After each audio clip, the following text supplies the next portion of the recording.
তোরা দুটো আপনি দৌড়াইতেছিস কি লেগা? তাইলে তুই না বুঝে ছাগলের 3 নাম্বার বাচ্চার মতো দৌড়াইতাছ? এটাই হওয়া দরকার আছে। সরি সরি, আমি না একদম আপনাকে খেয়াল করিনি। আপু তুমি কেন সরি বলছো? উনি তো দূরে এসে ধাক্কাটা খেলো। এই যে আঙ্কেল, আপনার সরি বলা উচিত, অন্যটা আপনিই করেছেন।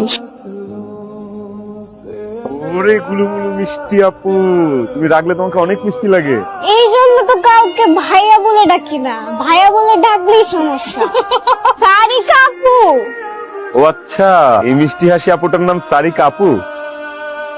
কথা বলেন না আপনি? এই যে মিস্টার আইসক্রিম বয়, রাস্তায় দৌড়াদৌড়ি করলে তো সমস্যা। আপনার যদি তাড়া থাকে, আপনাকে রিক্সা নেন অথবা একটা মোটর সাইকেল দেন অথবা সাইকেলে করে যান।